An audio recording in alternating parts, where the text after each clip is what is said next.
Kumusta kayong lahat? Ako si Aina. Madalas kong marinig ang ilang nakatatandang kapatid sa paligid ko na nagbubuntong hininga at nagsasabi, tumatanda na ako. Wala na akong silbi ngayon. Nararamdaman nila na habang sila ay tumatanda, ang kanilang pisikal na lakas at memorya ay hindi na kasing husay ng sa mga kabataan at napakalimitado na ng mga tungkuling kaya nilang gawin. Naiisip nila kung may pag-asa pa ba para sa kanilang kaligtasan kung magpapatuloy ang mga bagay ng ganito. Dahil dito, namumuhay sila sa pagkabagabag at pagkabalisa.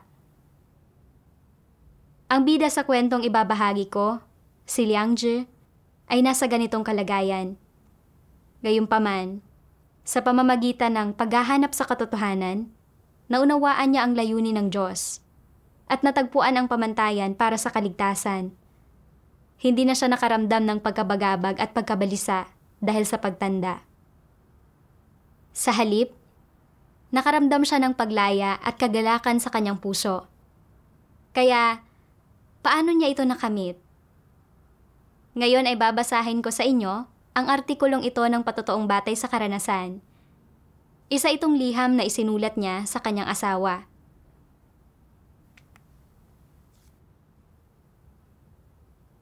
Minamahal kong Shoujuan, natanggap ko ang iyong liham. Mula sa iyong liham, nakita kong nakikipagtulungan ka sa mga mas nakababatang kapatid sa iyong tungkulin kamakailan. At pakiramdam mo ay hindi mo kayang makasabay pagdating sa iyong enerhiya at stamina. Kaya't medyo pinanghihinaan ka ng loob.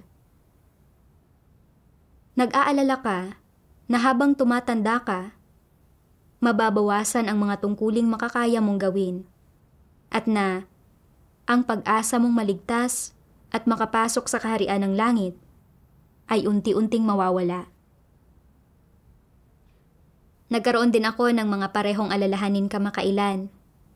Kaya ngayon, nagsusulat ako para ibahagi sa iyo ang ilan sa aking mga karanasan.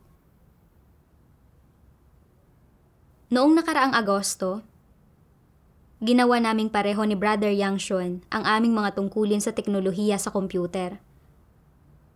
Sa libreng oras ko, nagsulat pa nga ako ng mga sermon sa ebanghelyo at mga artikulo tungkol sa mga karanasan ko sa buhay. Naging masaya talaga ako at lubos na nagalak sa tungkuling ito. Si Brother Yang Shun ay bata pa, punong-puno ng lakas at sigla ng kabataan, at mabilis at maliksi ang pag-iisip niya. At napakalaking tulong niya sa akin sa pag-aaral ng mga teknikal na kasanayan.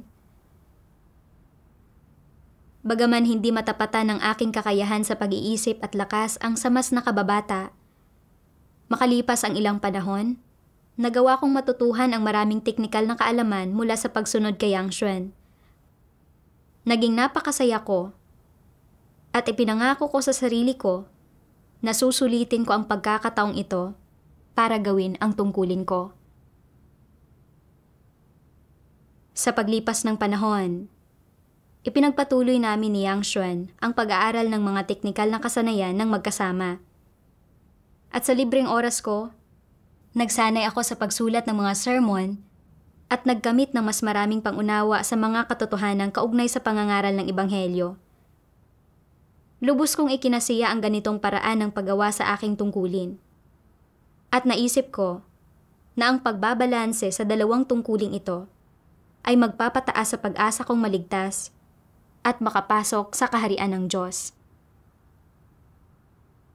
Pero makalipas ang ilang panahon, napansin ko na lumalawak ang agwat sa pagitan namin ni Yang Shun. Bata pa si Yang Shun at may mabuting pangunawa. At mabilis ang reaksyon niya at madali siyang matuto. Kapag nahaharap ang mga kapatid sa mga teknikal na problema, kaagad siyang nakatutugon at nalulutas ang mga ito gamit ang kaalamang natutuhan niya. Samantalang ako, bagaman napapangasiwaan ko ang mga pangunahing isyu, pagdating sa mas mahihirap na problema, mabagal ang reaksyon ko at makakalimutin ako.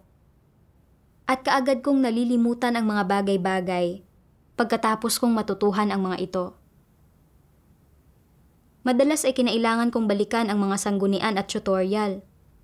At kinailangan ng ilang proseso ang paulit-ulit na pagsasanay para makasanayan ko ang mga ito. Kapag may hindi ako nauunawaan, inaasikaso iyon ni Yang Xuan. At nagagawa ko lang ang ilang gampaning pangsuporta. Nang nagsimula kaming dalawa na magsulat ng mga sermon, madalas na naipapasa ni Yang Xuan ang sermon niya ilang araw bago kong matapos ang sa akin. Hindi ko lang talaga kayang makipagsabayan sa kanya at kitang-kita ang agwat namin. Naisip ko, kung maibabalik ko lang sana ang oras ng 20 taon, magiging kasing bilis sana ako ni Yang Xuan sa pagkatuto ng mga bagong bagay at magiging mahusay sa tungkuling ito. Magiging napakasaya niyon. Pero habang tumatanda ako, hindi na makasabay ang aking lakas, stamina, paningin, memorya, at reaksyon. Bukod pa rito, kailangan kong uminom ng gamot para makontrol ang aking alta presyon at blood sugar. Ang pagtingin sa computer ng napakatagal sa umaga ay nagpapalabo sa aking paningin. At sa gabi, kahit gusto kong kumalma at magsulat ng ilang sermon, hindi na ako makaupo ng matagal dahil sa pagod, antok, at pamamaga ng aking mga binti. At matapos magpigil ng kaunti, nagsisimula na akong makatulog. Madalas akong hikayatin ni Yang Xuan na magpahinga. Pero nag-alangan ako. Dahil ayaw kong makahadlang sa aking tungkulin ang edad ko o ang maliliit na isyong pangkalusugang ito. Kung hindi ko na magagawa ang tungkuling ito, pakiramdam ko ay mas mababawasan pa ang mga tungkuling kaya kong gawin. At baka maging hindi na sigurado kung maliligtas ako at makapapasok sa kaharian ng Diyos. Si Yang Xuan ay nasa mga edad 30 pa lang. Batang-bata at punong-puno ng sigla. Samantalang ako ay nasa mahigit 60 na at napakalayo ng kalusugan, memorya, at bilis ng reaksyon ko kumpara sa mga kabataan. Kaya lalo pa akong nadidismaya sa aking sarili.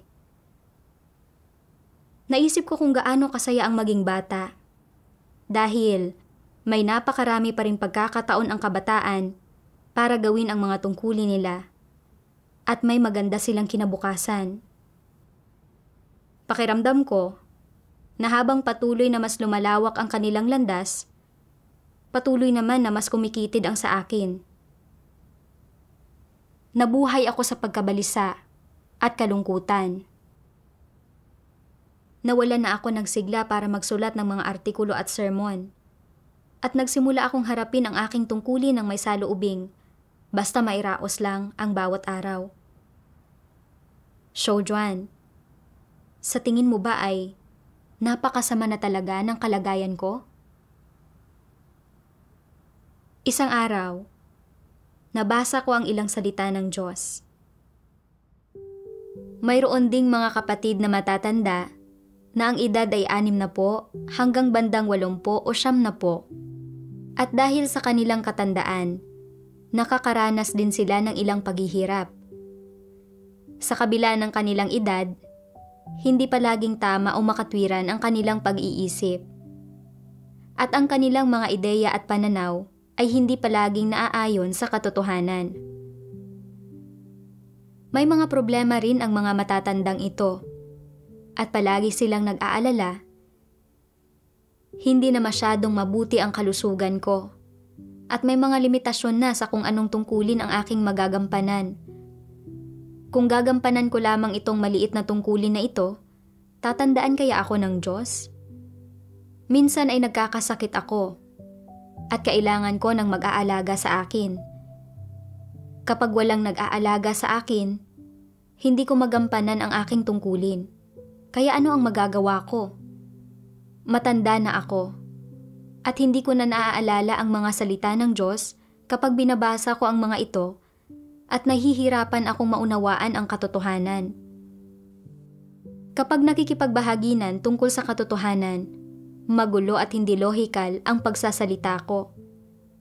At wala akong anumang karanasan na karapat-dapat na ibahagi. Matanda na ako at hindi na sapat ang enerhiya ko. Malabo na ang aking paningin at hindi na ako malakas. Ang lahat ay mahirap na para sa akin. Hindi lang sa hindi ko magampanan ang aking tungkulin, kundi madali rin akong makalimot ng mga bagay-bagay at magkamali. Minsan ay nalilito ako at nagdudulot ako ng problema sa iglesia at sa aking mga kapatid. Napakahirap para sa akin na hangarin ang katotohanan at magkamit ng kaligtasan. Ano ang pwede kong gawin? Partikular na may matatandang nais gugulin ang kanilang sarili ng buong oras para sa Diyos at gumampan ng kanilang tungkulin. Ngunit mahina ang kanilang katawan. Mayroong may alta presyon, mataas ang blood sugar, may problema sa gastrointestinal, at hindi sapat ang kanilang lakas para matugunan ang mga hinihingi ng kanilang tungkulin, kaya nababahala sila. Nakikita nila ang mga kabataan na nakakakain at nakakainom, nakakatakbo at nakakatalon, at naiinggit sila. Habang mas nakikita nila ang mga kabataan na nagagawa ang gayong mga bagay, mas lalo silang nababagabag. Iniisip na, nais kong gampanan ng maayos ang tungkulin ko at hangarin at unawain ang katotohanan. At nais ko ring isagawa ang katotohanan. Kaya bakit napakahirap nito?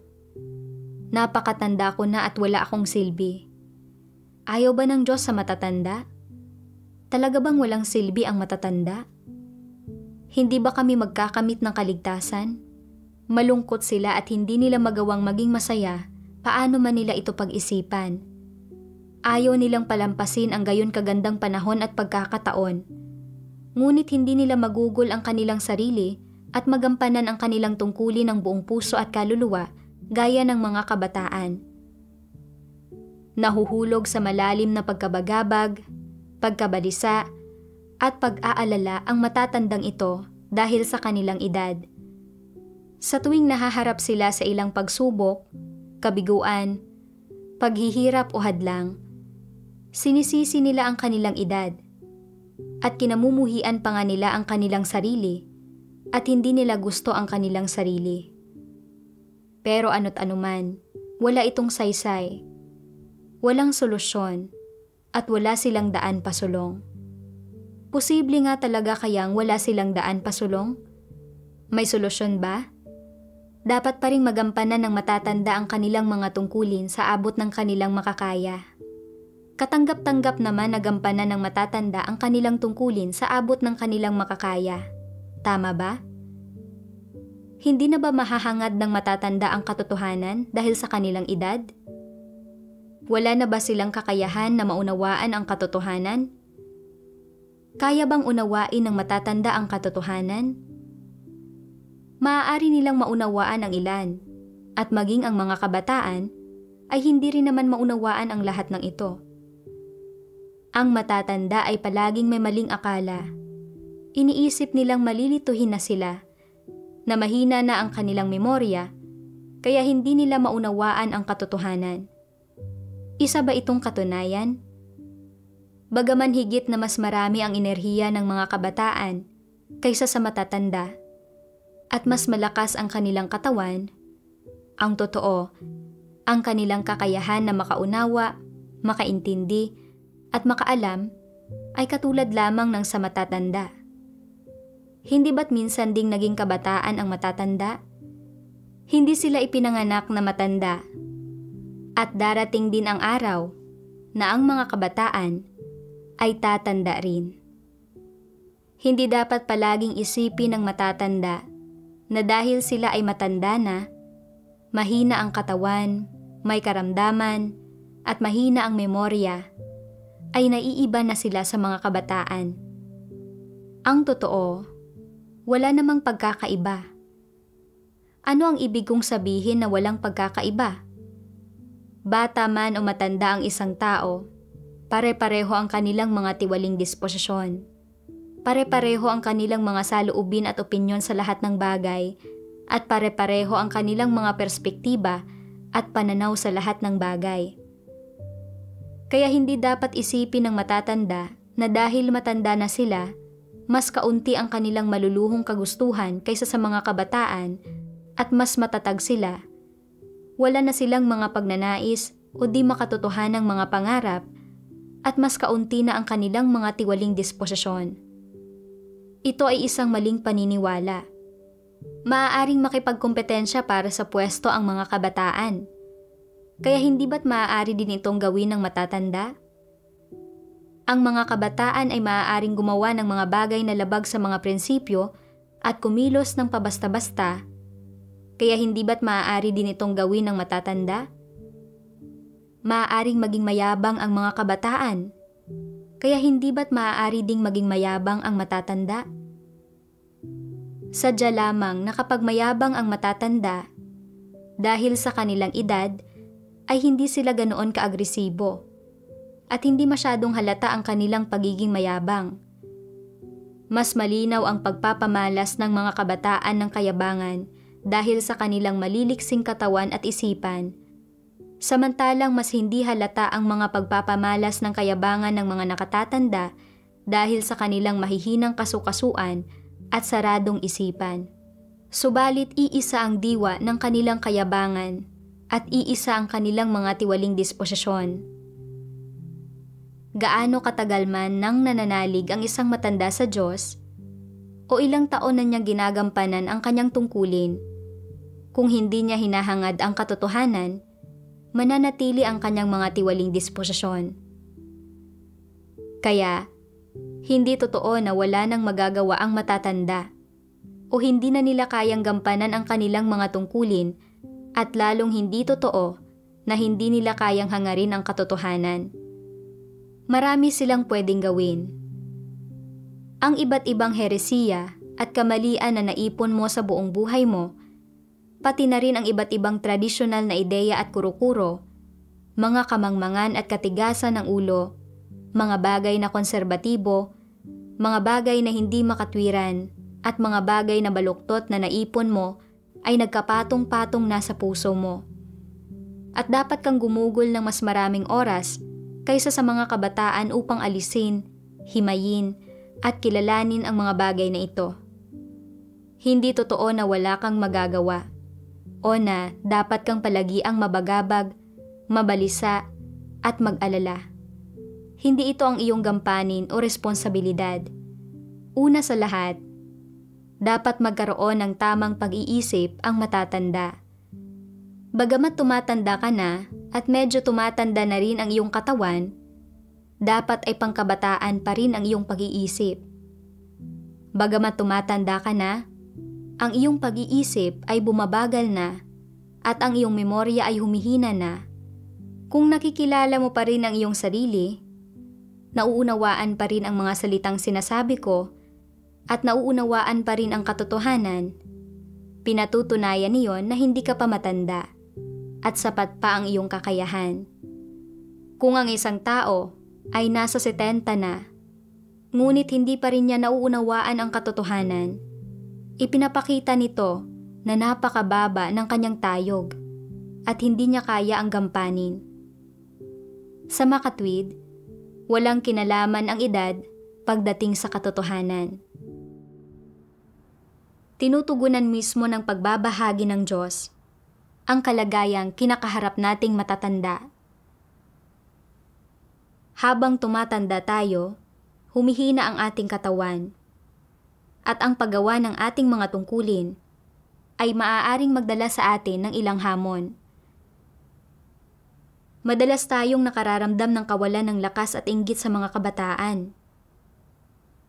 Tulad ko, nang makita kong si Yang Xuan ay bata pa, may mahusay na memorya at malusog na katawan, naisip ko na mas marami siyang tungkulin na kayang gawin.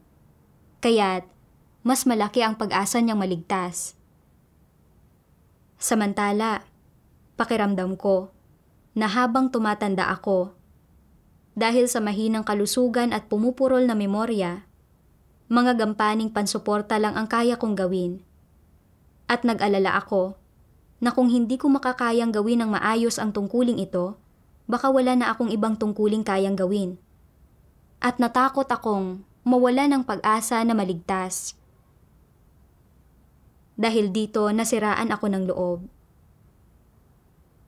Pero pagkatapos mabasa ang mga salita ng Diyos, naunawaan ko na hindi inililigtas ng Diyos ang mga tao batay sa edad nila o sa kung gaano karami ang ginagawa nilang tungkulin, kundi batay sa kung hinahangad ba nila ang katotohanan.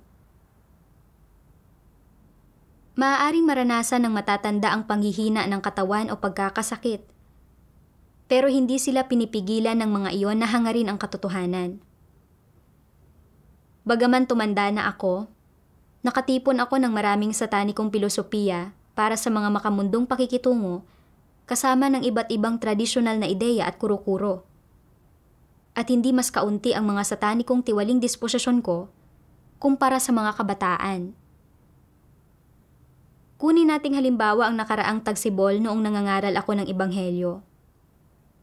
Nagkaroon ako ng kaunting karanasan sa pangangaral ng Ebanghelyo matapos manampalataya sa Diyos sa loob ng maraming taon. Kaya ginamit ko ang aking karanasan para magpasikat sa harap ng mga kapatid, mapagmataas na nagsasalita para ipagmalaki ang sarili ko at makuha ang paghanga nila. Napagtanto ko na marami pa akong tiwaling disposisyong dapat lutasin at maraming katotohanang dapat pasukin. At na kailangan kong lutasin ang mga ito sa pamamagitan ng pagkain at pag-inom ng mga salita ng Diyos at pagsasagawa ng katotohanan. Kasabay nito, kailangan ko ring gawin ang tungkulin ko sa abot ng aking makakaya. Ito ang mga bagay na pwede kong gawin sa halip na mamuhay sa kalagayan ng pagkasira ng loob at pagsuko sa paghahangad ng katotohanan. Nang naisip ko ito, naramdaman kong napakaakma ng tungkuling isinaayos para sa akin ng lider. Kapag abala si Yang Xuan sa mga tungkulin niya, tumutulong ako sa mga gampaning pansuporta. At kapag hindi siya abala, nagsusulat ako ng mga artikulo at sermon. Karaniwan ko ring binibigyang pansin ang mga tiwaling disposisyon na ibinunyag ko sa aking mga tungkulin at hinahanap ang katotohanan para lutasin ang mga ito. Sa pagsasagawa ng ganito, may pagkakataon pa rin akong maligtas. Hindi kailanman sinabi ng Diyos na hindi maaaring maghangad o umunawa ng katotohanan ang matatanda at hindi mataas ang mga hinihingi ng Diyos sa mga tao.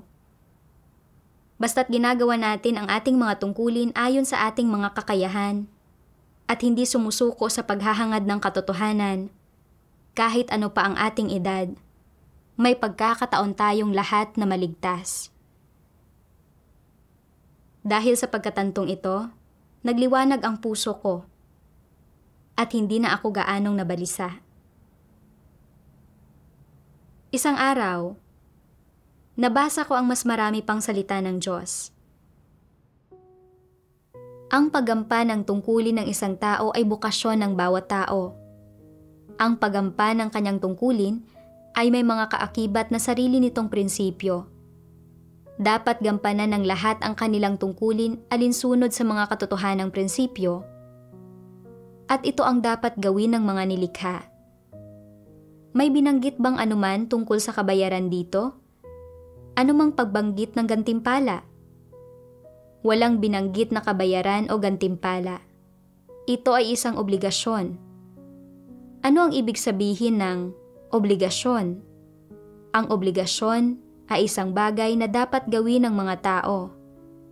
Isang bagay kung saan hindi naaangkop ang mabigyan ng gantimpala ng ayon sa paggawa ng isang tao.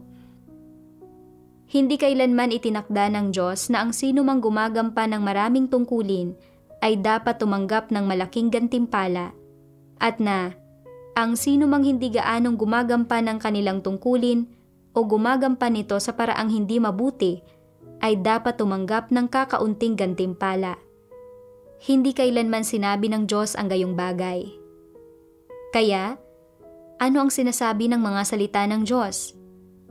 Sinasabi ng Diyos na ang paggampan ng tungkulin ng isang tao ay ang bukasyon ng bawat tao at ito ay isang bagay na dapat gawin ng mga nilikha. Ito ang katotohanan. Pinagpapasyahan ko ang hantungan ng bawat tao hindi batay sa gulang, senyoridad, dami ng pagdurusa, at lalong hindi batay sa kung gaano siya kaawa-awa, kundi batay sa kung taglay niya ang katotohanan. Wala nang ibang pagpipilian, kundi ito. Mula sa mga salita ng Diyos, naunawaan ko na ang mga tungkulin ay ang obligasyon at bukasyon ng bawat nilikha. At walang gayong bagay na mas marami kang ginagawang tungkulin, mas malaki ang gantimpala. O mas kaunti ang ginagawa mo, mas maliit ang mga biyaya mo mula sa Diyos. Ang mga kaisipang ito ay pawang mga kuro-kuro at imahinasyon ko lang. Ang pagtukoy ng Diyos sa kalalabasan at hantungan ng isang tao ay nakabatay sa kung taglay ba nito ang katotohanan. Matanda man o bata ang isang tao, hanggat hinahanap niya ang katotohanan at tinatahak ang landas ng paghahangad sa katotohanan, siya ay isang taong nilalayong iligtas ng Diyos. At hindi tinatrato ng Diyos ng hindi patas ang kahit sino mang tao. Tinutukoy ito ng matuwid na disposisyon ng Diyos. Hindi ko tiningnan ang mga bagay-bagay batay sa mga katotohanang prinsipyo. At sa halip, hinusgahan ko kung maliligtas ang isang tao batay sa laki ng kanyang kontribusyon. Nagpakita ito ng kawalan ng pagkaunawa sa matuwid na disposisyon ng Diyos. At isa itong kalapastanganan sa Diyos. Naisip ko kung paano ipinalaganap ni Pablo ang ebanghelyo sa malaking bahagi ng Europa at nagtayo ng maraming iglesia. Mukhang malaki ang naging mga kontribusyon niya, pero hindi niya hinangad ang katotohanan. Ginamit niya ang gawain at pagugol niya bilang puhunan at hiningi ang isang korona mula sa Diyos. Madalas niyang itinaas at pinatotohanan ang kanyang sarili at hindi siya kailanman nagpatotoo sa Diyos. Sinabi pa nga niya na ang mabuhay ay si Kristo, na labis na sumalungat sa disposisyon ng Diyos. Sa huli, hindi siya naligtas at sa halip ay pinarusahan sa impyerno. Ang laki ng kontribusyon ng isang tao sa tungkulin niya ay hindi batayan kung siya ay maliligtas. Ang kaligtasan ng isang tao ay nakasalalay sa kung hinahangad ba niya ang katotohanan at kung ginagawa ba niya ang tungkulin niya ng buong puso at isipan. So, Juan, kapag hindi natin nauunawaan ang katotohanan, madalas nating ginagamit ang ating mga kuro-kuro at imahinasyon para tingnan ang mga isyu. Dahil dito, nagiging madali para sa atin na magkaroon ng mga maling pagkaunawa sa mga layunin ng Diyos. Pagkatapos nito, nagsimula akong magnilay. Tinatanong ang aking sarili, ano ang nasa likod ng aking mga alalahanin at hinanakit? Ano ang nagtutulak sa mga ito? Sa aking paghahanap, nabasa ko ang isang sipi ng mga salita ng Diyos. Bago magpasyang gawin ang kanilang tungkulin, sa kaibuturan ng kanilang puso, punong-puno ang mga antikristo ng mga ekspektasyon tungkol sa kanilang kinabukasan, pagtatamo ng mga pagpapala, magandang hantungan, at maging ng isang korona. At mayroon silang napakalaking kumpiyansa na matamo ang mga bagay na ito. Pumapasok sila sa sambahayan ng Diyos para gawin ang kanilang tungkulin nang may gayong mga intensyon at adikain. Kaya, nakapaloob ba sa paggampan nila ng tungkulin ang senseridad, tunay na pananalig at katapatan na hinihingi ng Diyos? Sa puntong ito, hindi pa makikita sa kanila ang tunay nilang katapatan pananalig, o sinseridad. Dahil nagkikimkim ang lahat ng isang ganap na transaksyonal na pag-iisip bago nila gawin ang kanilang mga tungkulin. Lahat ay nagdedesisyon na gawin ang kanilang tungkulin batay sa kanilang mga interes at batay rin sa paunang kondisyon ng kanilang nag-uumapaw na mga ambisyon at pagnanais. Ano ang intensyon ng mga antikristo sa paggawa sa kanilang tungkulin? Ito ay upang makipagkasunduan, para makipagpalitan. Masasabi na ito ang mga kondisyon na itinatakda nila para sa paggawa ng tungkulin. Kung gagawin ko ang aking tungkulin, dapat akong magtamo ng mga pagpapala at magkaroon ng magandang hantungan. Dapat kong makamit ang lahat ng pagpapala at pakinabang na sinabi ng Diyos na inihanda para sa sangkatauhan. Kung hindi ko makakamit ang mga ito, hindi ko gagawin ang tungkuling ito. Pumapasok sila sa sambahayan ng Diyos para gawin ang kanilang tungkulin nang may mga gayong intensyon, ambisyon at pagnanais. Tila mayroon silang kaunting sinseridad. At syempre, para sa mga bagong mananampalataya at sa mga kakasimula pa lang na gawin ang kanilang tungkulin, maaari din itong tawagin na kasigasigan. Ngunit walang tunay na pananalig o katapatan dito. Mayroon lamang antas ng kasigasigan. Hindi ito matatawag na sinseridad. Kung pagbabatayan ang saloobing ito ng mga antikristo sa paggawa sa kanilang tungkulin, ito ay ganap na transaksyonal at puno ng kanilang mga pagnanais sa mga pakinabang tulad ng pagtatamo ng mga pagpapala, pagpasok sa kaharian ng langit, pagkakamit ng korona at pagtanggap ng mga gantimpala. Kaya, sa panlabas, bago mapatalsik, mukhang maraming antikristo ang gumagawa ng tungkulin nila at mas marami na nga silang tinalikuran at pinagdusahan kaysa sa karaniwang tao. Ang iginugugol nila at ang halagang ibinabayad nila ay kapantay ng kay Pablo. At hindi rin masasabi na hindi sila gaanong nagpaparuot pa rito kumpara kay Pablo. Isa itong bagay na nakikita ng lahat. Sa usapin ng pag-uugali nila at ng determinasyon nilang magdusa at magbayad ng halaga, nararapat na may makuha sila. Gayunpaman, hindi tinatrato ng Diyos ang isang tao batay sa panlabas niyang pag-uugali, kundi batay sa diwa niya, sa disposisyon niya, sa kung ano ang ibinubunyag niya, at sa kalikasan at diwa ng bawat bagay na ginagawa niya.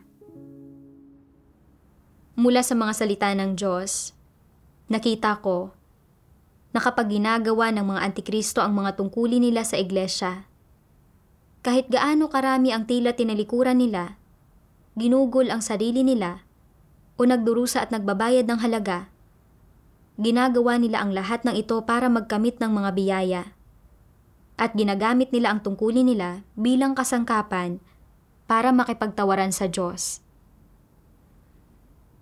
Mula sa mga salita ng Diyos, napagtanto ko na ang aking sariling pananaw sa paghahangad ay katulad lang ng sa isang antikristo.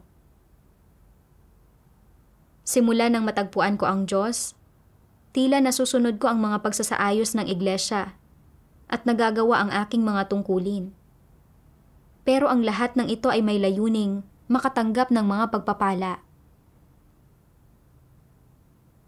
Para sa mga biyaya, kusa akong umupa ng 2 apartment para gawin ang mga tungkulin ng pagpapatuloy. Kapalit ng mga pagpapala ng kaharian ng langit, handa pa nga akong magbitiw sa isang trabahong may mataas na pasahod para aktibong gawin ang aking mga tungkulin.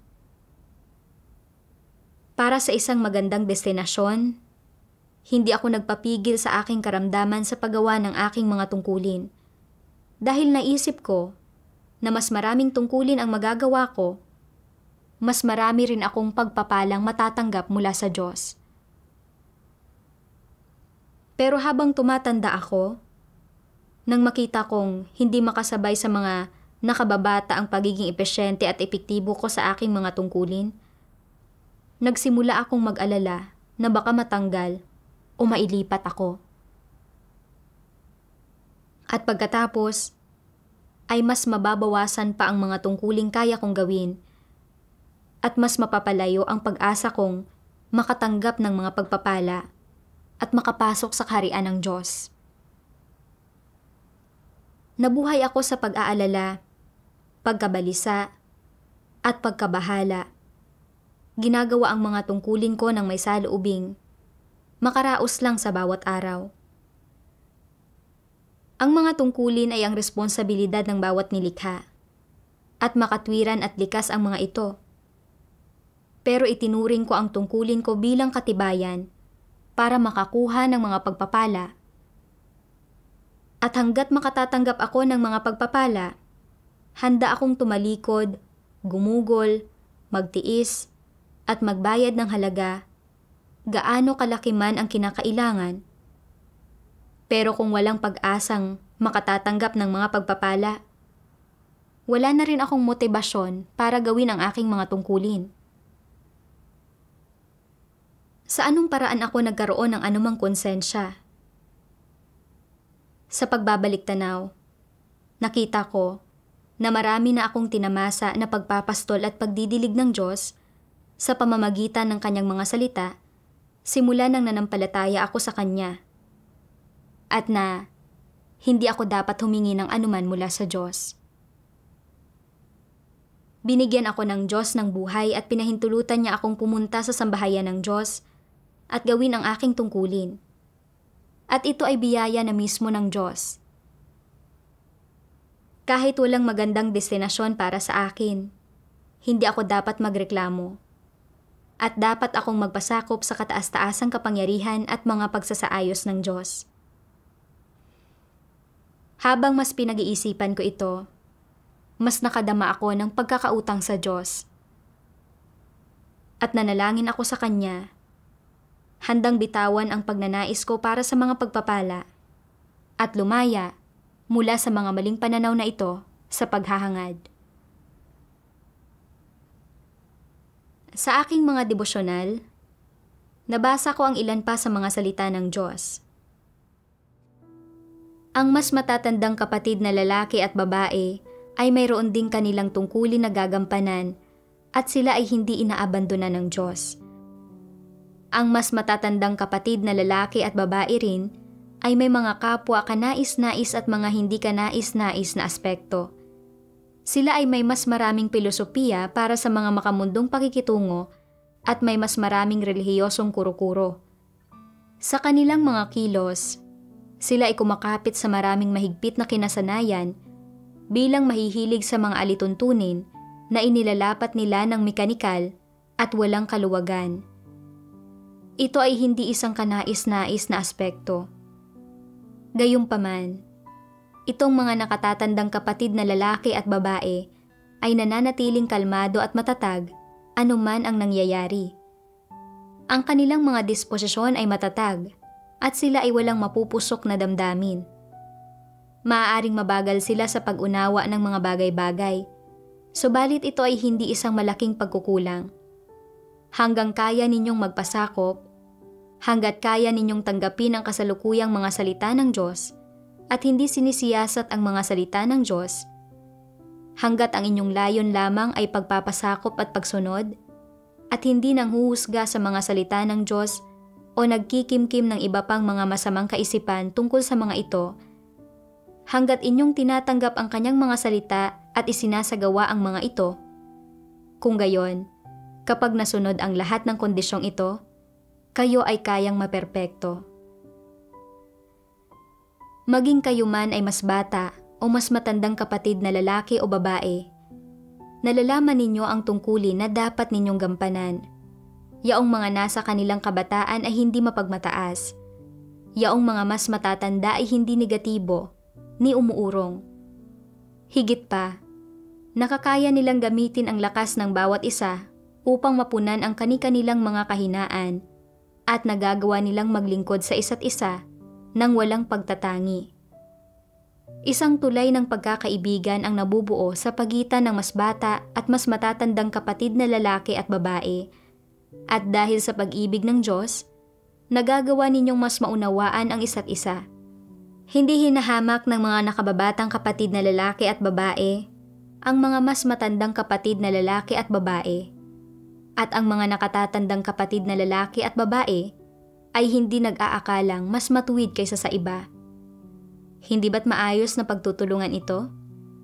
Kung lahat kayo ay mayroong ganitong paninindigan, kung gayon, ang kalooban ng Diyos ay tiyak na maisa sa katuparan sa inyong henerasyon. Ang mga salita ng Diyos ang nagbigay sa akin ng inspirasyon at matinding pananalig. Bagaman medyo mas mahina ang kalusugan nating matatanda, basta't nakikinig tayo sa mga salita ng Diyos, nagpapasakop sa Kanya, at nakatuon sa pagsasagawa sa Kanyang mga salita, may oportunidad tayong lahat na maligtas. Hindi kailangang ikumpara ng matatanda ang sarili nila sa mga kabataan, at dapat tingnan nila ng tama ang kanilang mga kalakasan at kahinaan. Ang kabataan ay mabilis mag-isip at madaling matuto, at bagamat may mga kalakasan sila, madalas ay kulang sila sa masusing pagsasaalang-alang. Ang matatanda ay kadalasang kalmado at matatag sa kanilang gawain, at ang makipagtulungan ng magkasama sa ganitong paraan ay nagpapahintulot sa atin na mapunan ang kakulangan ng isa't isa sa ating mga tungkulin. Kapag may nahaharap ako sa mga teknikal na problema, humihingi ako ng tulong kay Yang Xuan. At kapag nahaharap naman si Yang Xuan sa mahihirap na tanong, nakikipagtalakayan siya sa akin tungkol sa mga ito. Dahilan, para mabilis kaming magkasundo. Kung wala sa aming dalawa ang nakauunawa, humihingi kami ng gabay mula sa aming leader. At sa huli, ay nakahahanap kami ng tamang landas ng pagsasagawa. Bukod pa rito, para sa aming dalawa ni Yang Xuan, sino man sa amin ang makapansin sa isa't isa ng mga pagbubunyag ng katiwalian o mga kilos na hindi naaayon sa mga katotohanang prinsipyo, nagagawa naming tukuyin ang mga ito sa isa't isa nang hindi napipigil ng pagmamataas. At sa pamamagitan ng bukas na pakikipagbahaginan, kapwa kaming nakikinabang sa isa't isa. Ngayon, hindi na ako nag-aalala na baka hindi ko magawa ang aking tungkulin dahil sa aking edad. At nakatuon ako sa kung paano gagawin ang aking mga tungkulin ng maayos para masuklian ang pagmamahal ng Diyos. Salamat sa makapangyarihang Diyos. Shoujuan, sana ay matulungan ka ng karanasan kong ito. Sa aking aktwal na karanasan, nakita ko na walang pagkiling ang Diyos sa matatanda. At kung hindi dahil sa pagsasaayos ng Diyos ng gayong sitwasyon para ibunyag ako, hindi ko mapagtatanto na napakarami sa mga pananaw ko ang hindi ayon sa katotohanan. Pinahintulutan ako ng pagbubunyag na ito na magkaroon ng mga pakinabang. Kung mayroon kang anumang bagong kalinawan o kaliwanagan, pakiusap, sumulat ka sa akin para ibahagi ito. Inaasahan ko ang iyong tugon. Liangzhi, 18 ng Nobyembre, 2023. Matapos basahin ang karanasan ng brother na ito, medyo naantig ako at napagtanto ko na ang paghahangad sa katotohanan ay hindi nalilimitahan ng edad. Kahit sino, sa anumang oras, ay dapat maghangad sa katotohanan. Mas madalas magbasa ng mga salita ng Diyos at magbuhos ng mas maraming pagsisikap sa mga katotohanang prinsipyo. Hindi natin maaaring sayangin ang mahalagang panahong ito. Ano kaya ang mga naiisip ninyo matapos pakinggan ang karanasang ito? Maaari kayong mag-iwan ng komento sa ibaba ng video. Magkita-kita tayo sa susunod na episode.